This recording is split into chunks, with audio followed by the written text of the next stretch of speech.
welcome to Steve McDonald's Arts and Crafts, and today what I'm going to be doing is I'm going to be trying to make a little bit of a stained glass coaster with these circles. Now, my friend Dulce from Dulce's Creations on YouTube sent me these. She's always sending me bits. She is so lovely. Check out her YouTube channel. It's amazing. Her art is absolutely amazing.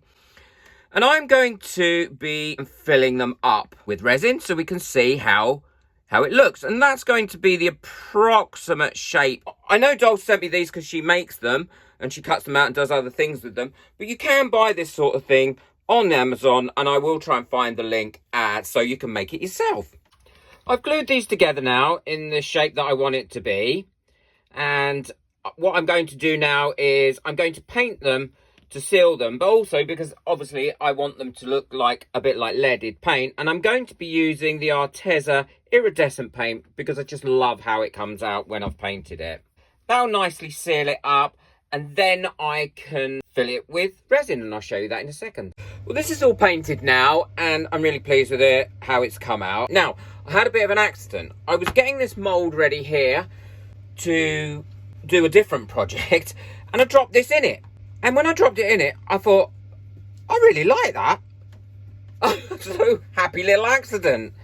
So what I'm going to do is, I'm actually going to do this as like a stained glass effect inside this mould of this clock, and then turn it into a clock with this in it. The thing is, I'm going to be painting in the numbers this time, and I'm going to be using my Arteza iridescent paint, and I'm going to be using the Fairy Tape Blue. And this shouldn't take me too long. I've got a nice fine brush that I'm going to be using to pop the paint in. And I have used Posca pens, I've used mica powder, I've used all sorts of things to make the numbers with. While I'm doing this, I normally listen to something on the radio or on my iPad, and it becomes quite therapeutic. There we go, I've painted all the numbers on. It didn't take long to pop them in, about 5 or 6 minutes. I will let that dry now, that acrylic paint. Then I'll give the actual surface a bit of a wipe over to make sure it's clean. And then I'll show you what the next step is. So what I've done is now, I've just poured a few millimeters of resin into this here. As you can see, I've been round the edge with my little micro brush to ensure that there's no bubbles in the edge.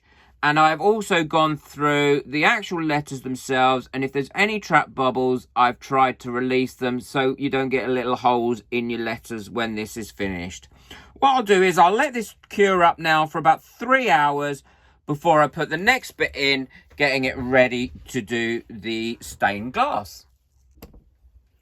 Well, this is now cured up enough for me to pop this in, and it's ever so easy. All I'm going to do is pop that in centrally to roughly where I want it, push it down to make sure that I've got it completely covered with resin in the base, make sure it's central, and then let it cure up the rest of the way before I finish it off.